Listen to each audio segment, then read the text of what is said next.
Paz e bem. Então vamos à antífona de entrada dessa liturgia do quinto domingo do tempo comum. Entrai, inclinai-vos e prostrai-vos, adoremos o Senhor que nos criou, pois Ele é o nosso Deus. Oremos. Velai, ó Deus, sobre a vossa família com incansável amor, e como só confiamos na vossa graça, guardai-nos sob a vossa proteção.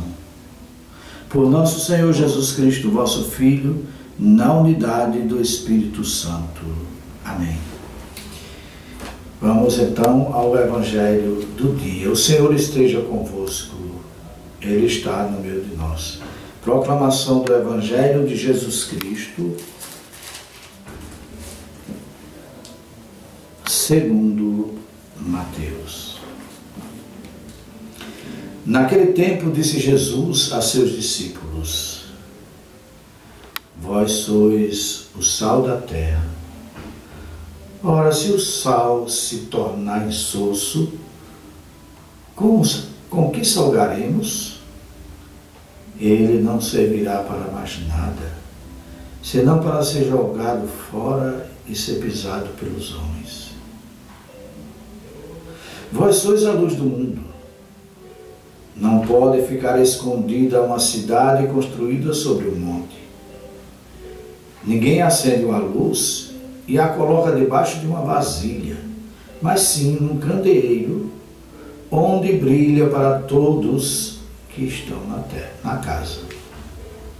Assim também brilhe a vossa luz diante dos homens, para que vejam as vossas boas obras e louvem o vosso Pai que está nos céus. Palavra da salvação. Glória a vós, Senhor. Caríssimos irmãos e caríssimas irmãs, o tema desse domingo, desse quinto domingo do tempo comum, ano A, homens, luz do mundo. Belíssimo o tema. E para desenvolvê-lo eu fiz aqui algumas anotações, porque acompanhando essas anotações fica mais fácil comunicar aquilo que nesta palavra Deus nos falou. Então, homens, luz do mundo. Somos luz, ou somos luzes, porque fomos gerados pela luz divina do amor de Deus. E essa luz, precisa brilhar sempre em nós. Essa luz divina do amor de Deus precisa brilhar sempre em nós. Para que não vejam a nós, mas para que vejam o Senhor em nós. Pois isso é o fundamento da nossa fé.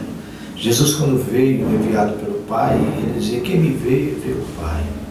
Também nós que estamos aqui, vivendo iluminados pela sabedoria divina, pelo amor de Deus, quando as pessoas olharem para nós, vejam essa luz, vejam esse amor divino, vejam essa presença de Deus, porque isso que fundamenta a nossa fé. Somos muito preocupados com a nossa autoimagem. O que vão pensar de nós, ou então o que vão pensar de mim? E aí a gente cria aquela ideia na cabeça assim: não posso transparecer a imagem da fragilidade humana que está em mim. O que vão pensar de mim? O que vão pensar da minha vida? E o que vão dizer de mim? São questionamentos que a gente faz, ou que nós fazemos, porque em vez de vivermos na videira que é Cristo, passamos a viver em nós mesmos. Em vez de viver na luz de Cristo, procuramos viver escondidos dessa luz pelo pecado. Isso se torna algo muito grave, porque aí nosso entendimento é míope. No Evangelho de hoje, Jesus nos ensina que é preciso sermos vistos pela vontade de Deus que nós cumprimos com a nossa prática religiosa, com a nossa prática da vida, porque a vida é uma prática. E quando nela praticamos as boas obras que Deus de antemão preparou para que nós as praticássemos, aí sim, vão glorificar não a nós pelas obras, porque as obras não são nossas, são de Deus, mas vão glorificar o próprio Deus nessas obras que vêm em nós. E não pela autoimagem que nós fazemos de nós mesmos, porque a tendência nossa é cair nessa fragilidade de querer apresentar uma imagem a partir de nós mesmos e não apresentar a imagem de Deus presente em nós, para que vejam, por meio dessas obras, que é Deus que está agindo em nós e a nosso favor. Tudo que é autêntico é provado e comprovado como tal. A nossa conduta diante de Deus e dos homens não pode ser diferente dessa assertiva que falei no início. Mesmo quem não está dando um testemunho verdadeiro da fé e até mesmo da vida, vai exigir de nós um testemunho verdadeiro, mesmo que essas pessoas não estejam sendo autênticas na sua prática, mas elas vão exigir de nós essa autenticidade. Deus prova a quem Ele ama. Deus prova a mim, prova a você. Mas por que é que Ele nos prova? Ele nos prova porque Ele mesmo nos autentica com seus filhos e filhas, em seu Filho Jesus Cristo, para que o nosso testemunho seja verdadeiro, seja o testemunho de alguém que o ama, de alguém que é conduzido ou conduzida por esse amor, por essa graça de termos Deus em nosso favor e agindo a nosso favor, para que transpareça em nós não quem somos por nós mesmos, mas quem somos em Deus, por amor a Ele. Jesus nos ensina sobre o sal. Ele nos comunica a vontade do Pai através de um elemento natural, e há de dois elementos naturais, o sal e a luz. Bom, o sal é sal, a luz é luz, e isso não muda, a não ser pelo nosso livre-arbítrio.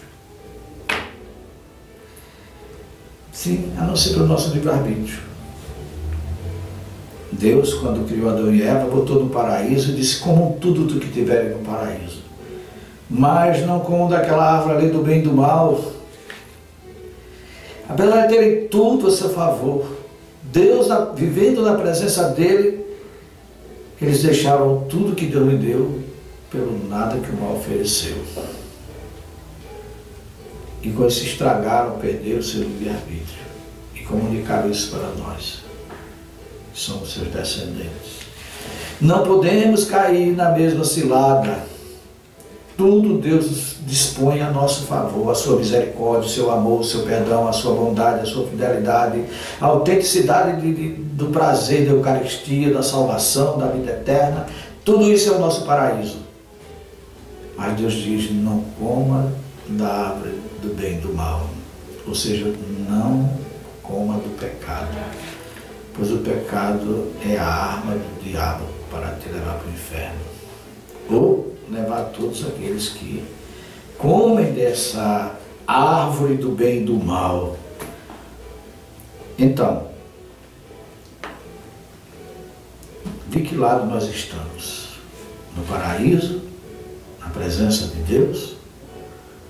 Ou estamos do lado do inimigo, do mal, que nos tenta de todos os modos tirar a essência da nossa vida, o paraíso de Deus, o paraíso que Ele nos deu?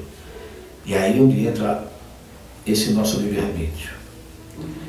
Se estivermos do lado da luz, da graça santificante do Senhor, se escolhermos, se decidirmos pelo lado, ou se nós vamos escolher pelas trevas do pecado, que mancha nossas almas e tira de nós todo o alento, todo o paraíso. Não tira, porque aquilo que Deus nos dá, ninguém pode tomar a não ser nós mesmos. Depois, você está do lado insosso da vida temporal, que são os prazeres que vêm do pecado. Lembre-se disso. Não se esqueça, muita atenção mesmo. O mel do pecado é o fel do inferno. Isto é, quem encontra o prazer no pecado, olhe no inferno contrário, o amargoso eterno. Então que o nosso prazer venha de Deus, venha da misericórdia dele, venha do poder dele, venha da bondade dele, venha do amor dele. É isso que nós devemos querer sempre, porque é isso que ele nos ofereceu como paraíso. E é isso que nós devemos viver nesse paraíso, desse prazer eterno, e não buscar aquilo que o diabo está oferecendo, o prazer do pecado, que é passageiro neste mundo, mas eterno no outro. Não como prazer, mas como o contrário do prazer, como tormento eterno. Então, caríssimos irmãos e caríssimas irmãs, eu até coloquei aqui, facilmente nós nos deixamos enganar, Por quê? Porque usamos como critério de discernimento, o que nós deveríamos usar como critério de discernimento, que é a verdade. Às vezes nós fazemos isso no último instante, quando já fomos enganados, e dependendo do abismo desse engano, ainda haverá tempo de se arrepender e voltar e se recuperar e permanecer na graça. Mas se nós não tivermos como critério da nossa vida a verdade para discernir o que é certo e o que é errado, aí sim, aí a gente vai se afundar mesmo. E esse critério da verdade, São Paulo fala na carta dele aos Romanos, capítulo 12, versículos 1 e 2. Onde ele diz assim para nós: pelas misericórdias de Deus eu vos exorto, pois irmãos, ofereceis os vossos corpos em sacrifício vivo, santo, agradável a Deus. É esse o vosso culto espiritual. Não vos conformeis com este mundo, mas transformai-vos pela renovação do vosso espírito, isto é, da vossa mentalidade, para que possais discernir qual é a vontade de Deus, o que é bom, o que lhe agrada, o que é perfeito. Se assim nós procedermos, é Deus mesmo que está realizando em nós o seu plano para a nossa salvação eterna. Amém. Assim seja. O Senhor esteja convosco. Ele está no meio de nós. Abençoe-vos Deus Todo-Poderoso, Pai, Filho e Espírito Santo. Amém. Fique em paz e o Senhor esteja sempre convosco. Amém. Ó Maria concebida sem pecado, rogai por nós que recorremos a vós. Paz e bem.